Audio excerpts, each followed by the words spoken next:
Hola a todos, vamos a ver cómo confeccionar una tabla de valores, la parte número 2, teniendo en cuenta un problema que se nos presenta. Vamos a ver el problema. Un laboratorio analiza la temperatura de cierta sustancia durante el rango de 10 horas. Se detectó que al comienzo la temperatura era de 10 grados bajo cero. Cada hora que pasa, la temperatura aumenta 2 grados. El primer paso es detectar las variables independiente y dependiente. Las variables que tenemos en este problema son la temperatura y el tiempo transcurrido. Entonces, tenemos tiempo y tenemos temperatura alcanzada.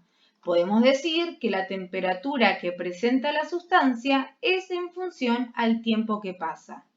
Teniendo en cuenta esto, decimos que el tiempo es la variable independiente y que la temperatura que va a alcanzar va a depender del tiempo que transcurra. Armamos la tabla, dos columnas, en una ponemos tiempo en hora y en otra pondremos la temperatura de la sustancia. Lo primero que vamos a ubicar en nuestra tabla es la temperatura que tiene en el tiempo cero, es decir, al comienzo, ¿sí?, del análisis, que en este caso era en 10 grados bajo cero. Entonces ubico temperatura 10 grados bajo cero en el tiempo cero. Este valor es mi valor fijo.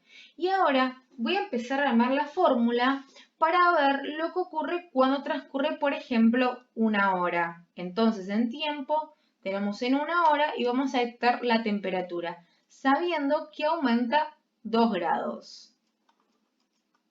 Una hora aumenta 2. Por una hora pasó de estar de menos 10 a menos 8.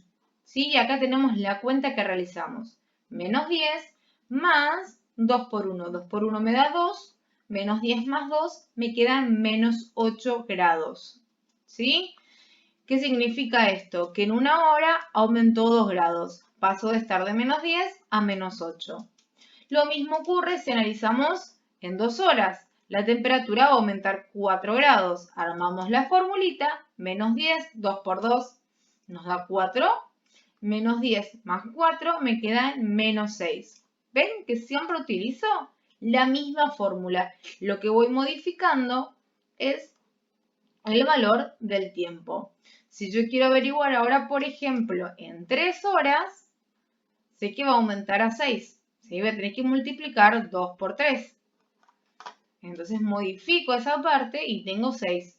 Menos 10 más 6 me da menos 4. Y de esta manera puedo ir armando en 4 horas, que me va a quedar menos 2 grados, ¿sí? Donde la temperatura aumentó 8 grados. En 5 horas, donde la temperatura llega a 0 grados, porque justamente aumentó 10 grados y estaba en menos 10, me quedan 0. En 6 horas, donde la temperatura empieza a ser positiva, llegó a 2 grados. Y vemos acá formado una tabla de valores. En este caso, para el rango de 6 horas, que es lo que nos pedía el ejercicio. Ya que tenemos armada esta tabla, podemos responder preguntas como ¿cuántas horas fue bajo cero la temperatura de la sustancia? ¿O en qué momento la temperatura fue de 0 grados? Vemos acá, si yo quiero responder en qué momento la temperatura fue de 0 grados, tengo que irme a esta parte, ¿sí?, donde tengo a las 5 horas una temperatura de 0 grados. ¿Sí? Entonces podemos decir que a las 5 horas de comenzado el experimento llegó a 0 grados.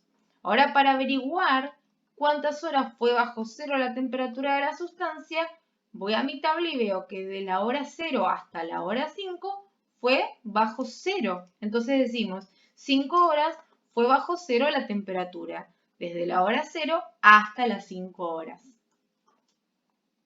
Les dejo acá una serie de ejercicios en los que ustedes deben indicar variable independiente, variable dependiente y armar una tabla de valores.